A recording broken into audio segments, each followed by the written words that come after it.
Saudara-saudara yang kekasih, bukan perintah baru yang kutuliskan kepada kamu, melainkan perintah lama yang telah ada padamu dari mulai. Perintah lama itu ialah firman yang telah kamu dengar.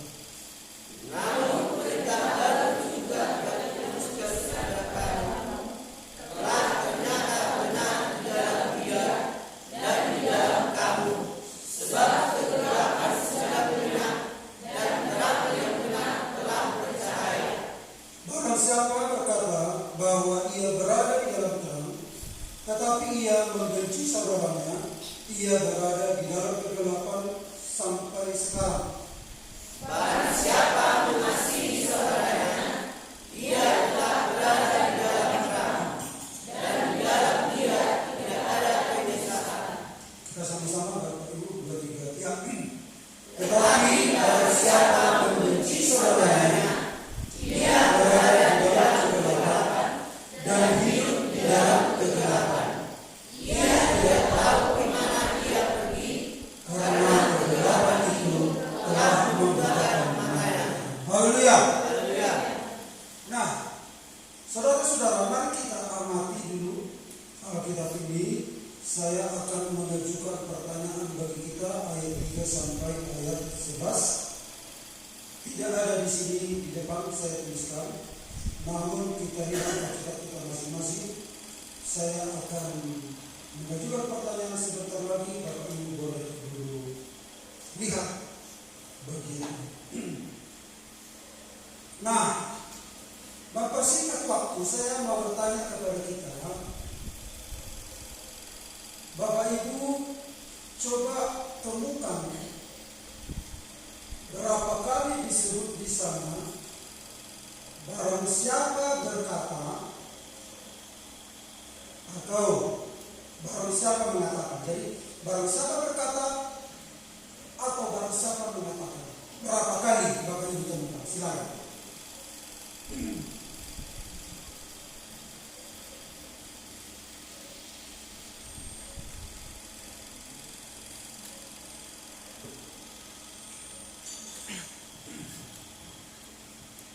Oke, sudah Bapak Ibu?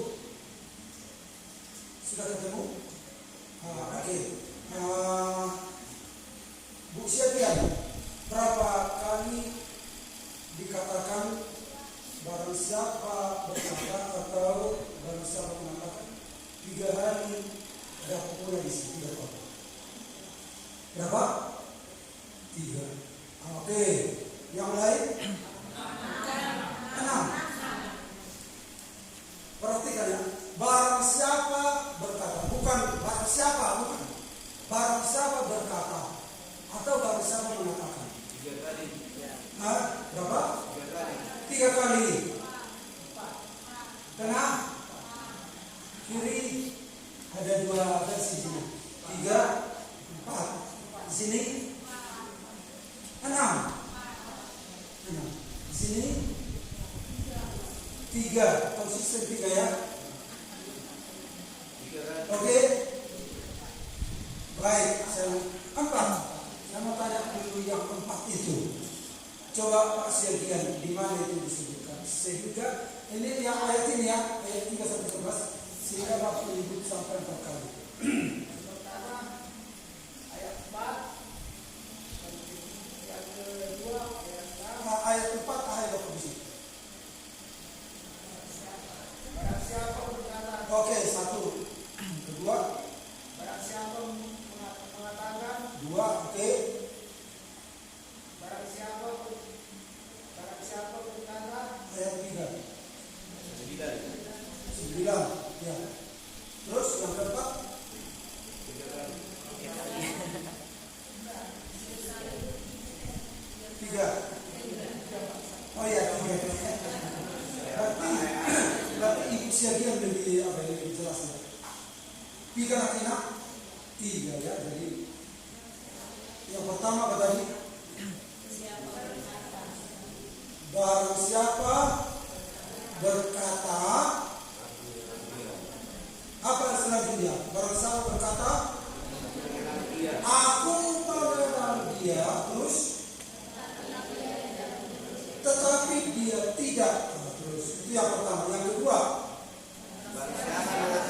barang siapa mengatakan bahwa ia ada dalam dia, wajib. Yang kedua. Yang ketiga,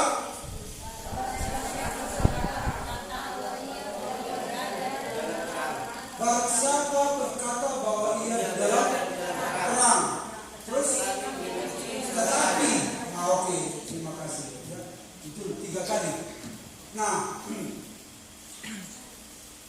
Yohanes ini di masa tuanya dia menulis. Jadi kalau Bapak Ibu download Alkitab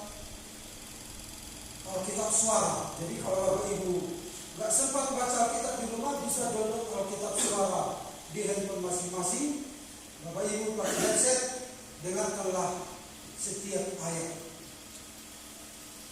Sudah ada beberapa anak juga yang melakukan sambil bekerja, didengar. Bukan berarti mendengar itu terus, bukan itu maksud saya, tapi supaya Bapak Ibu tertolong untuk mendengar firman. Saudara putar di sana. Nah, 1 Yohanes ini diucapkan orang tua yang mengucapkan. Jadi Yohanes sudah tua pada waktu itu ketika dia menuliskan ini. Jadi dia menulis 5 kitab. Injil Yohanes, 1 Yohanes, 2 Yohanes, 3 Yohanes, Wahyu. Jadi setelah dia tua, dia menulis 1 Yohanes. Dan nadanya nada orang tua, menasihati. Nah, kemudian dia berkata bahwa dia ingin mengecek perjalanan hidup orang-orang Kristen. Dari sejak muda Yohanes dipanggil sampai tua.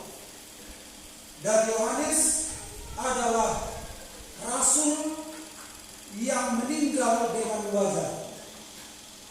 Sementara rasul yang lain ada yang dipenggal kepalanya, ada yang digergaji, ada yang diseret, ada yang disalib kepalanya ke bawah, ada yang digantung dan lain sebagainya.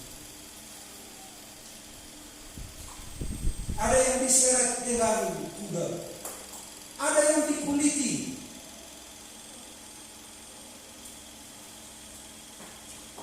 Tetapi Yohanes adalah rasul yang mati secara wajar, masa tua.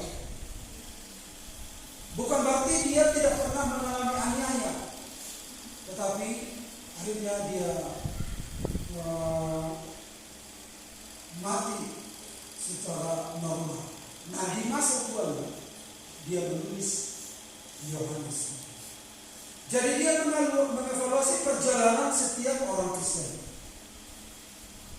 Ternyata di dalam kekristenan ada hal yang ganjil, ada hal yang aneh. Dia mengatakan, barang siapa berkata. Ternyata banyak orang yang berkata. Dan yang berkata itu adalah orang Kristen. Apa yang dikatakan oleh orang Kristen ini? Dikatakan ayat 4. Barang siapa berkata, aku mengenal dia, tetapi ia tidak menuruti perintahnya. Itu yang pertama. Jadi dia ingin menegaskan bahwa kalau seorang anak Tuhan mengaku, harus diikuti dengan tindakannya. Seolah-olah Yohanes berkata, hentikan dulu perjalananmu ikut Tuhan sebelum engkau memperhatikan apa yang kau ucapkan. Karena banyak orang Kristen mengucapkan sesuatu, tetapi dia tidak mengerti apa yang dia ucapkan. Misalnya begini,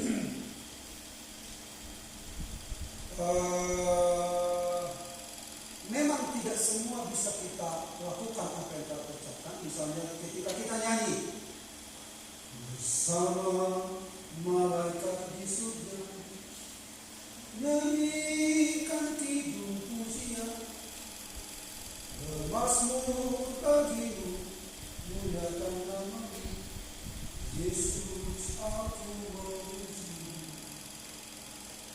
Tanganku kuangkat padamu. Dia mengatakan tanganku kuangkat padamu, padahal tidak diangkat. Sering kita begitu kan? Tanganku kuangkat padamu, tapi tidak diangkat. Jadi Rasul Yohanes seolah mengatakan ini, perhatikan dulu apa kau katakan. Kau bilang kau angkat padahal enggak. Nah seringkali kita anak Tuhan itu saudara-saudara sudah menjalani kekristenan kita sekian lama, tetapi kita kabur perjalanan kita, enggak tajam, enggak jelas. Karena apa? Kita tidak memahami apa yang kita jalani. Kita tidak memahami apa yang kita ucapkan. Perkataan Tuhan itu kita anggap seperti nasihat orang tua. Perkataan Tuhan itu kita anggap seperti nasihat Raja Hatta di luluan katorok di Iki Mahkota Raja. Jadi kita anggap perkataan Tuhan itu sama. Kalau kita cuek terhadap perkataan mereka, maka perkataan Tuhan pun sama cueknya. Maka saudara-saudara, Rasul Yohanes ingin memastikan barang siapa berkata, barang siapa mengaku,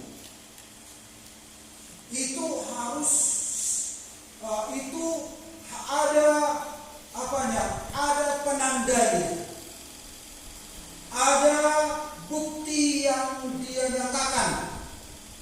Jangan asal mengaku, jangan asal berkata. Jadi Yohanes ini orangnya orang yang orang yang mendetail, orang yang tegas. Dia adalah rasul yang kasar sebelumnya. Jadi menurut Yesus itu rasul-rasul yang kasar, nelayan-nelayan. Jadi kalau nelayan itu omongnya kasar, hidupnya kasar, itu biasanya nelayan-nelayan. Suaranya kuat. Nah ketika berjumpa dengan Yesus, dia heran. Aku diterima tanpa syarat. Dia heran. Dan ketika dia menyadari bahwa dia diterima tanpa syarat, maka dia ingin mengenal dia. Kok bisa? Kok bisa dia menerima saya? Penasaran. Akhirnya dia makin dekat. Dan kita mengatakan rasul yang paling dekat dengan Yesus adalah Yohanes, sampai ada orang yang menganggapnya dari sisi duniawi disebut Yohanes itu homo. Karena apa?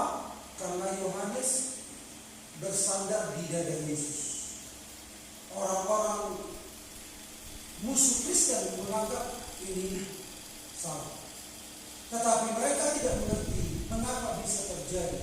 Karena begitu Yohanes ingin mengenal Yesus, ingin lebih dekat dengan Yesus, dan ternyata dia mengevaluasi semua orang Kristen. Orang itu banyak kali omongnya, tetapi tidak ada bukti-bukti yang dia tunjukkan. Mari kita lanjutkan saja mempersingkat waktu. Dalam Matius 12:35-37, orang yang baik mengeluarkan hal-hal yang baik dari perbendaharaannya yang baik, dan orang yang jahat mengeluarkan hal-hal yang jahat dari perbendaharaannya yang jahat. Tetapi aku berkata kepadamu, setiap kata sia-sia yang diucapkan orang harus dipertanggungjawabkannya pada hari penghakiman. Karena menurut ucapanmu engkau akan diberi dan menurut ucapanmu pula engkau akan dihukum. Ternyata pengakuan kita sebagai seorang anak Tuhan harus dicek kebenarannya, karena kita akan mempertanggungjawabkan pengakuan kita, perkataan kita di hadapan Tuhan. Dan dalam Titus 1:16, mereka mengaku mengenal Allah, tetapi dengan perbuatan mereka menyangkal Dia. Mereka keji dan durhaka dan tidak sanggup berbuat sesuatu yang baik. Jadi Bapak Ibu perhatikan,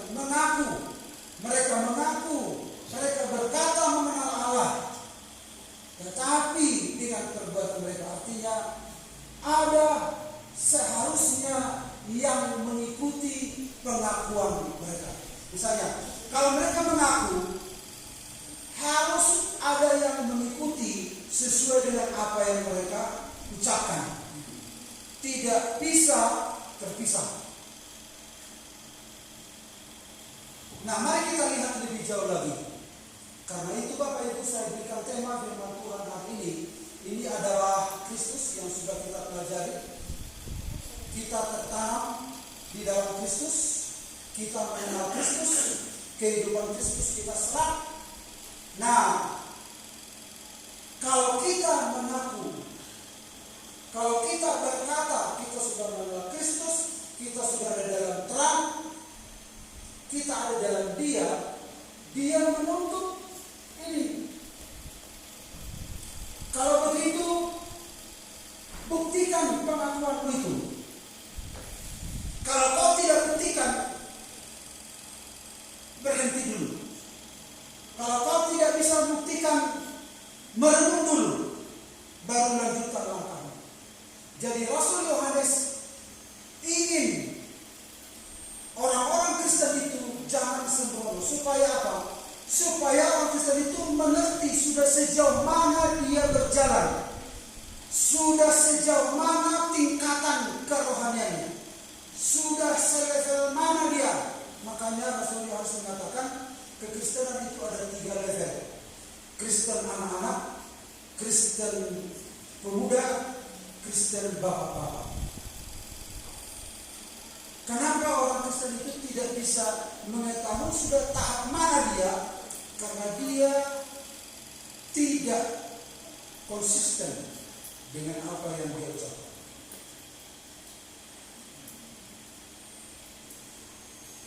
Nah, karena itu tema firman Tuhan hari ini adalah tuntutan terhadap pengakuan. Tuntutan terhadap pengakuan. Tadi dikatakan oleh Yohanes, barang siapa berkata, nah, oke lah, berkatalah, silakan mengaku, silakan berkata. Tetapi barang siapa berkata.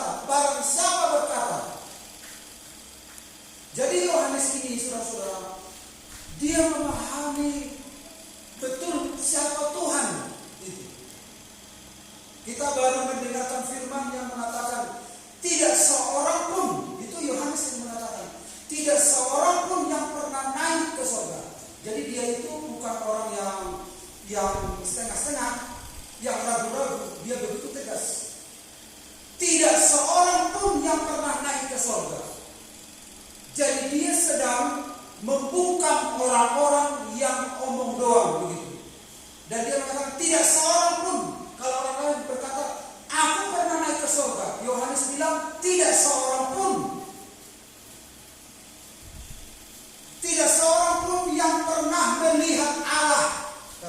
Kalau ada orang bilang, aku pernah melihat Allah, aku pernah melihat Allah, Yohanes dengan tegas mengatakan tidak seorang pun. Karena dia kenal siapa Yesus itu. Dan dia mengatakan tidak seorang pun yang sampai kepada Bapa kalau tidak melalui Yesus. Jadi begitu tegas. Dan Rasul Yohanes mengatakan barang siapa yang berkata. Nah, ada 3 kita temukan tadi. Bapak Ibu sudah menemukan ketiga hal ini tentang pengakuan yang seringkali terjadi Tetapi mari kita cek, mari kita evaluasi, benarkah pengakuan itu?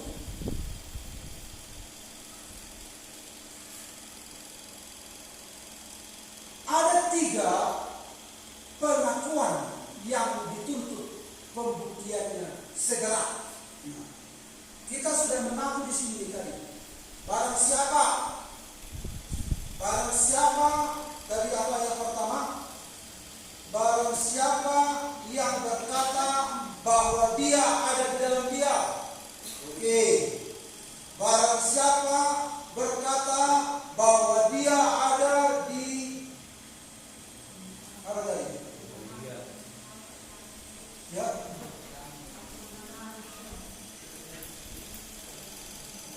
Mengenal dia. Oke. Kemudian yang kedua tadi, barang siapa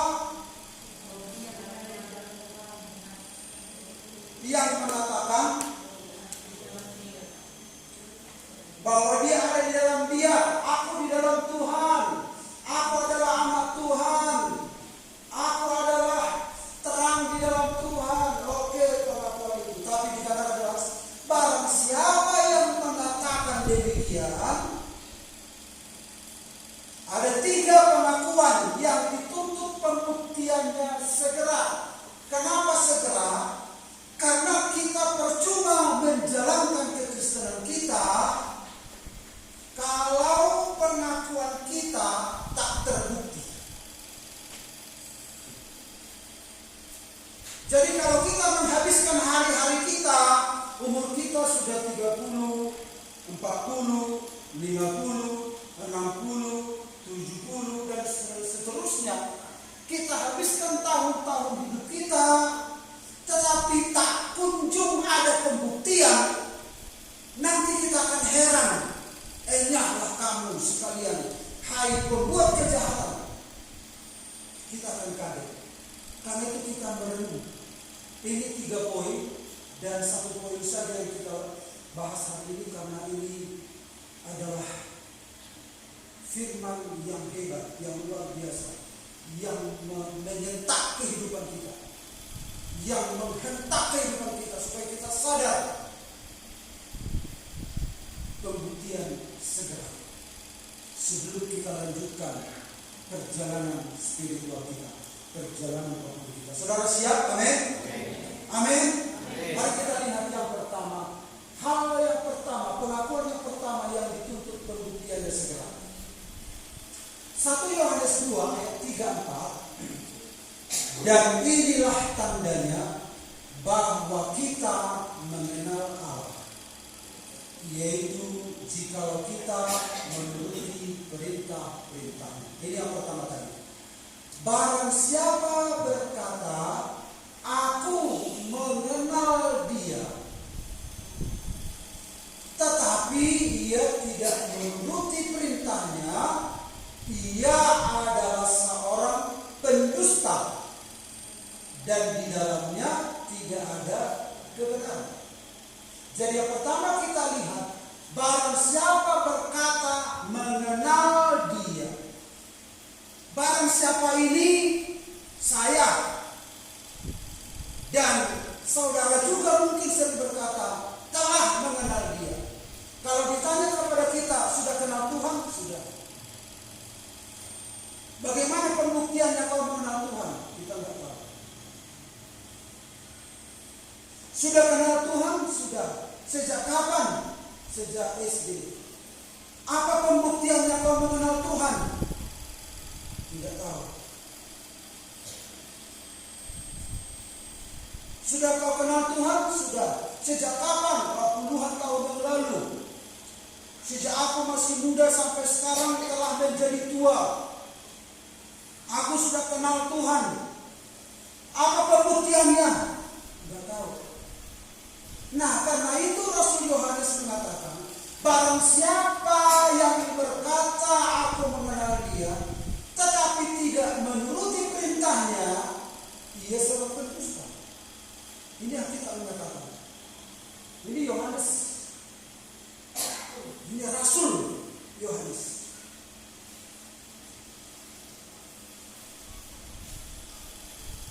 Mengenal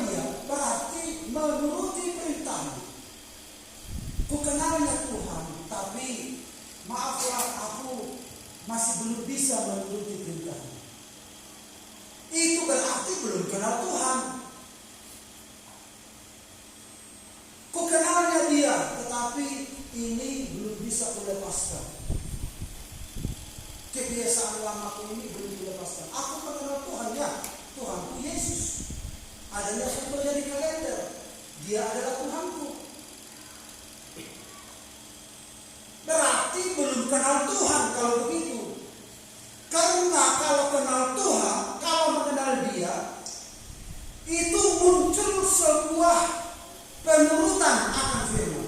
Jadi kalau tidak ada penurutan akan firman, itu menunjukkan belum kenal dia. Mari kita cek. Wah, sadis sekali firman Tuhan ini kalau begitu. Ini mengantisipasi jangan sampai anak-anak Tuhan itu sembrono. Lebih bagus kita, Tuhan, nyatakanlah, aku belum mengenal Engkau, Tuhan, perkenalkan dirimu. Daripada aku mengenal dia, bangsa berkata aku mengenal dia, tetapi tidak menuruti perintahnya, kita pendusta. Jadi kita seringkali hidup sebagai orang Kristen, tetapi gelar kita disebut pendusta. Pendusta Alkitab mengatakan dalam kitab Wahyu masuk ke mana? Neraka. Jadi jangan sampai firman Tuhan ini tugasnya membersihkan kita. Ingat, Tuhan mengasihi kita, tetapi firman-Nya akan terus mengingatkan kita, memperjelas, membuka pikiran kita. Walaupun dia menerima kita, bukan berarti dia tidak menyampaikan kebenaran. Rasul Paulus mengatakan, apakah dengan mengatakan kebenaran kepadamu, aku menjadi musuhmu? Jadi saudara-saudara, ini harus kita menuntut Tuhan. Begitu ya? Oh begitu. Bukankah seringkali saya ini berjalan sebagai seorang Kristen, tetapi dari sudut pandang Tuhan saya pendusta? Karena tidak sinkron antara pengakuan saya, aku mengenal dia, tetapi aku tidak turut perintahnya. Nah, kalau tidak turut perintahnya, tetap itu berarti belum kenal dia. Kalau tidak turut, belum kenal dia, belum kenal dia. Sementara kalau kita sudah mengenal dia, itu akan memunculkan penurutan kepada dia. Amin. Amin. Nah, mengenal itu sama dengan ginosko dalam bahasa Yunani. Ginosko itu adalah mengenal lewat pengalaman atau keintiman. Jadi saudara-saudara, andai kata Yesus datang hari ini, kenalan, aku adalah Yesus. Saudara lihat, mana Yesus tahu? Yang kita lihat adalah di kalender-kalender Yesus. Jangan-jangan bukan Yesus. Atau kita ada di zaman perjanjian baru, waktu zaman Rasul-Rasul. Bisa saja kita seperti ahli Taurat orang Farisi. Ketika Yesus berkata, akulah anak Allah, katanya. Mana Allah tahu? Jadi dari mana kita tahu? Kalaupun dia hadir hari ini, contohnya seperti manusia gitu. Aku adalah Yesus. Nggak mau, oke. Yesus kan ada di sorga. Atau aku mau ke sorga. Sorganya Yesus. Dikatakan sorganya Yesus. Jadi pengenalan itu bukan mengenal secara wajah fisik.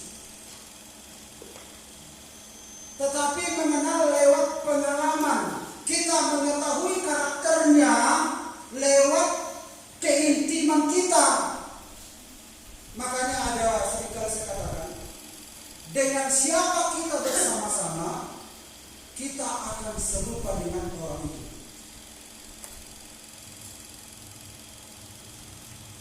Siapa yang akrab dengan kita, sedikit banyak kita akan sama seperti itu. Perkataan kita, karakter kita, tindak tanduk kita.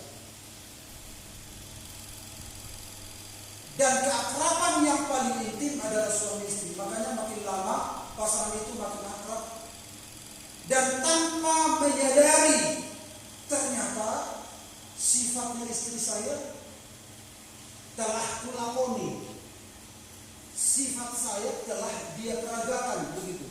Tanpa dia sadari, sifat itu saling melebur dan ternyata dalam tindak tanduknya dia bersikap seperti orang kepada siapa dia akrab. Jadi pengenalan kita akan Tuhan bukan melihat wajah Tuhan. Alkitab mengatakan satu waktu kita akan berjumpa muka dengan muka.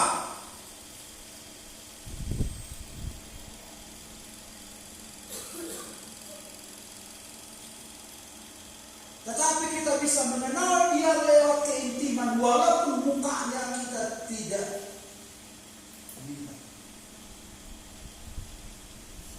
Jadi mengenal lewat pengalaman intim. Dan akhirnya apa yang terjadi?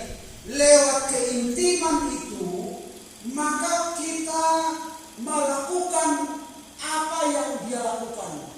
Dalam arti kita menuruti perintahnya. Kita menuruti perintahnya bukan karena perintah itu adalah memaksa kita dari luar lakukan 1, 2, 3, 4 lalu kita lakukan tidak.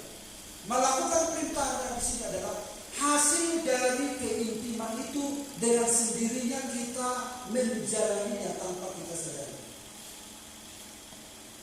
Mari kita lihat contoh yang berikut. Kita gak usah bahas ini. Jadi ketaatan muncul dari pengenalan. Nah, saya tunjukkan kepada kita Matius 25 ayat 31 sampai 46. Kalau hanya sampai di sini berakhir karena waktu, mari kita bahas yang begitu. Matius 25 31 sampai 46. Tolong Stephen baca Patrick biar seimbang suaranya. Matius 25 31 sampai 46. Mari perhatikan baik-baik Bapak Ibu.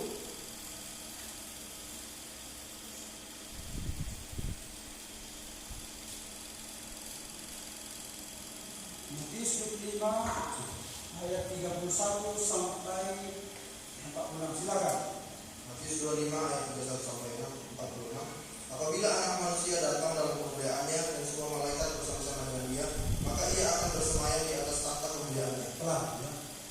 Terus Lalu semua bangsa akan dikumpulkan di hadapannya, dan ia akan memisahkan mereka seorang daripada seorang, sama seperti gembala memisahkan domba dari kambing. nah, apabila anak manusia datang dalam kemuliaannya, lalu semua bangsa akan dikumpulkan di hadapannya, dan ia memisahkan mereka seorang daripada yang lain, sama seperti gembala ini gembala ini Yesus memisahkan antara domba dan kambing. Domba di sebelah kanan, kambing di sebelah kiri.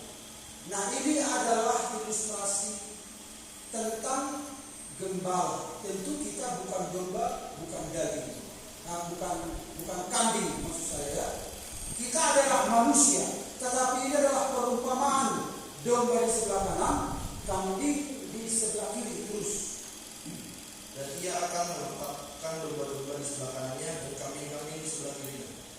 Dan raja itu akan berkata kepada mereka yang di sebelah kanannya, mari hai kamu yang diberkati oleh Bapakku, terimalah kerajaan yang telah disediakan bagimu sejak dunia dijadikan. Iya, bagi yang di sebelah kanan dikatakan, mari hai kamu yang diberkati oleh Bapakku, terimalah kerajaan yang telah disediakan bagimu sejak dunia dijadikan. Terus, Sebab ketika aku lapar, kamu memberi aku makan, ketika aku haus, kamu memberi aku minum, ketika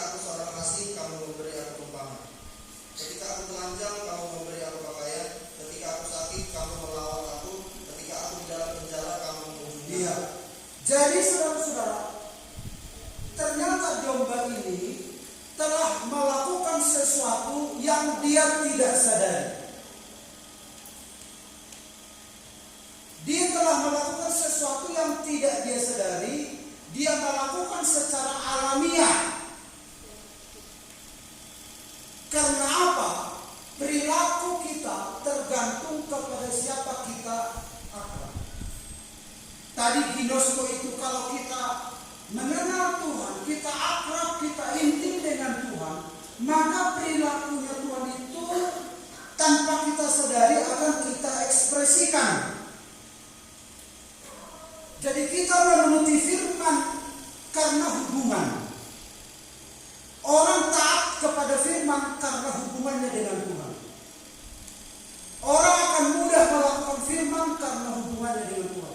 Kenapa orang itu susah melakukan firman? Karena dia tidak punya hubungan dengan Tuhan. Yesus berkata, "Akulah pokok anggur yang benar, kamulah ranting-rantingnya. Di luar aku kamu tidak bisa berbuat apa-apa." Tidak ada hubungan. Jadi kalau saudara susah melakukan firman, berarti saudara tidak kenal Tuhan. Karena mengenal Tuhan artinya adalah intim dengan Tuhan, akrab dengan Tuhan. Lewat keakraban itu kita mengekspresikan, mengaplikasikan tindakan-tindakan orang kepada siapa kita. Ternyata Yesus menyatakan sesuatu yang tidak diduga oleh domba ini. Tidak dia duga, ternyata dia telah memerankan sesuatu yang berbeda. Dia katakan di sini, ketika aku lapar, kamu memberi aku makan. Ketika aku haus, kamu memberi aku minum. Ketika aku seorang asing, kamu memberi aku tumpangan. Ketika aku telanjang, kamu memberi aku pakaian. Ketika aku sakit, kamu merawat aku. Ketika aku di dalam penjara, kamu mengunjungi aku. Ayat 37 silakan dibaca. Ayat 37, maka orang-orang benar itu akan menjawab dia, katanya, Tuhan, bila manakah kami melihat engkau lapar dan kami memberi engkau makan, atau haus dan kami memberi engkau minum?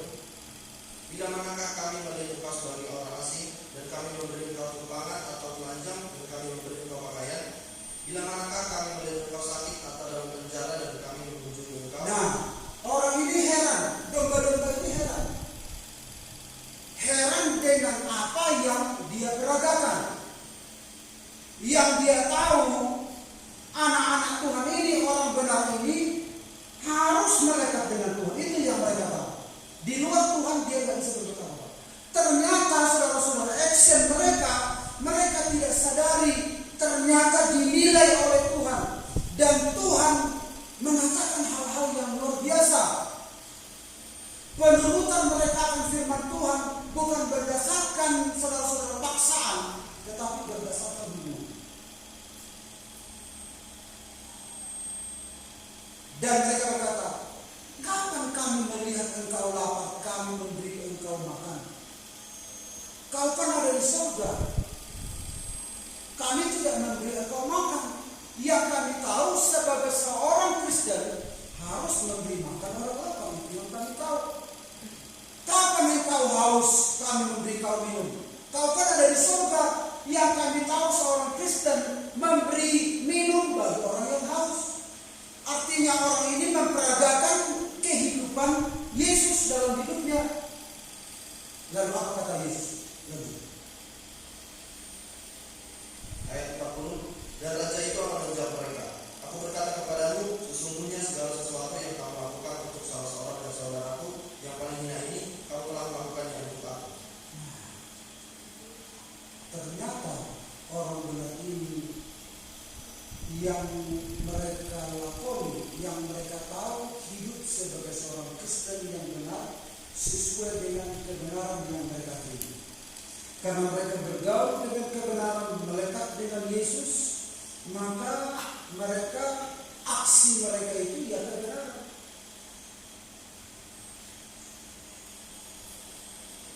Akhirnya apa terjadi? Yesus berkata, kau telah melakukan. Ternyata firman yang kita turuti itu adalah lewat hubungan kita dengan Tuhan. Kenapa orang sulit untuk melakukan firman? Karena dia tidak kenal Tuhan. Lalu lanjut. Ayat 41. Dan ia akan berkata juga kepada mereka yang di sebelah kirinya. Ia berkata kepada yang di sebelah kirinya, terus, Nyala dari hadapanku, hai kamu orang-orang tertutup, nyala dalam api yang kekal yang telah sedia untuk iblis dan malaikat-malaikatnya.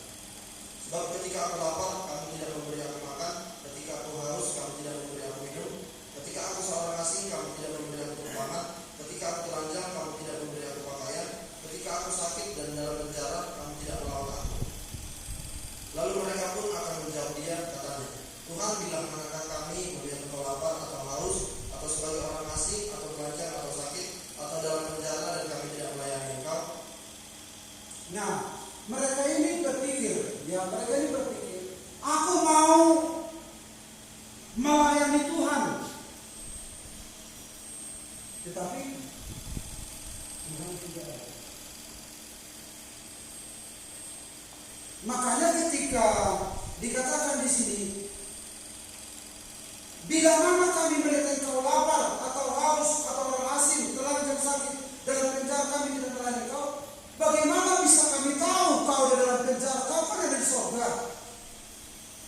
Kau lapar, gak mungkin kau lapar. Karena itu kami harus menjalankan kekristenan kami. Kami akan hidup dengan sesuka hati kami, merdeka dalam Tuhan, menikmati hidup kami. Karena yang kami tahu kami harus melayani Raja kami. Tapi karena dia tidak mengenal Tuhan, tidak akrab dengan Tuhan, dia tidak bisa memperagakan apa yang Tuhan mau. Dia pikir Tuhan itu, mengenal Tuhan itu, wajah Tuhan, tunjukkanlah wajahmu.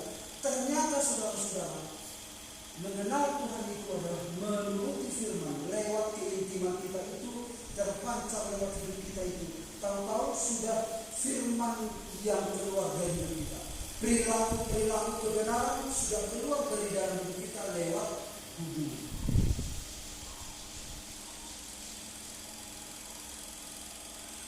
Kita tidak bisa melihat wajah Tuhan, tetapi kita bisa mengenal Dia lewat keintiman kita terhadap kebenaran, sehingga kita bisa menuruti firman lewat hubungan kita dengan Dia.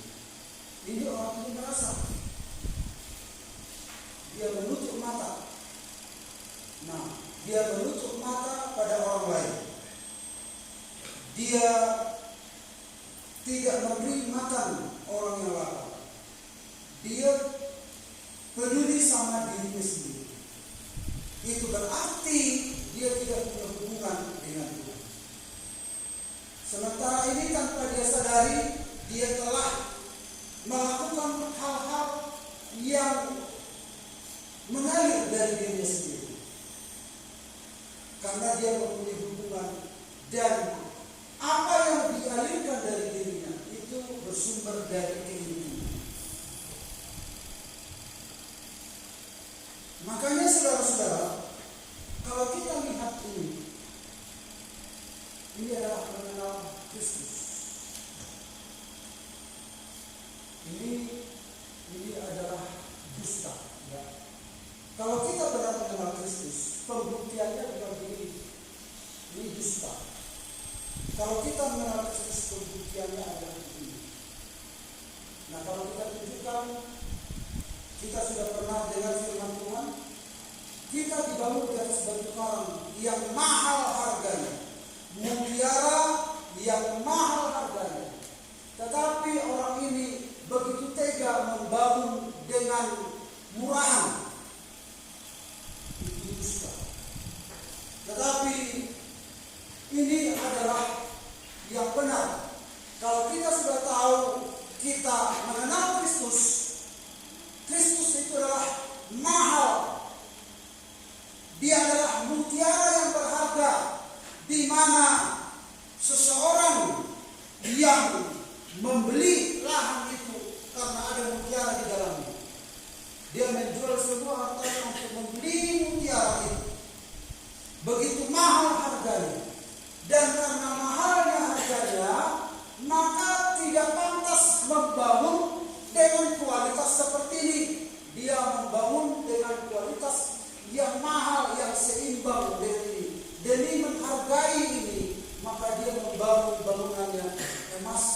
perak, batu permata. Makanya saudara-saudara, kalau kita berkata mengenal Dia, tapi tidak menuruti perintahnya, kita berdusta. Di dalam kita tidak ada kebenaran. Renungkanlah dulu pengiringan kita akan Tuhan. Berhenti dulu sih. Marho saja.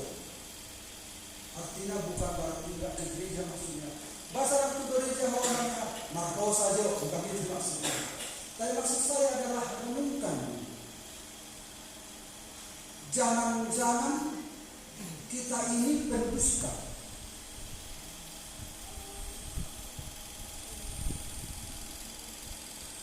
Karena kita mengaku mengenal Dia, mengaku intim dengan Dia, tapi yang kita lakoni, yang bukan kebenaran, malah kebohongan.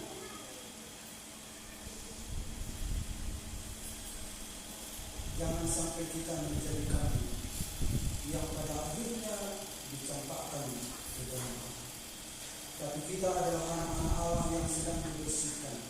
Terimalah kebenaran ini, abaikan kebenaran ini, dan katakanlah kepada Tuhan, Tuhan, aku ingin mengenal Engkau lebih dalam. Amin. Amin. Kalau kita tidak mampu melakukan, berarti belum kenal. Jadi jangan keluhkan bahwa saudara belum bisa melakukan. Keluhkanlah hubunganmu dengan Tuhan belum beres. Perjuangan kita seumur hidup adalah hubungan dengan Tuhan. Perjuangan ranting seumur hidup adalah melekat pada pokok. Tidak usah berpikir tentang buah apa yang dikeluarkan oleh ranting. Tetapi ketika dia berjuang mempertahankan hubungan dengan pokok, dengan sendirinya buah itu akan keluar lewat hubungan. Firman itu akan bisa kita kerjakan lewat hubungan. Saudara nggak bisa melakukan firman, nggak bisa. Karena kita daging. Firman itu sifatnya suci, roh. Makanya Yesus bilang, tinggallah di dalam aku. Di luar aku, kamu tidak bisa berbuat apa-apa. Di luar aku. Karena itu kita harus melekat dengan Tuhan. Dan dengan demikian, kebenaran akan muncul dari dalam hidup kita. Haleluya.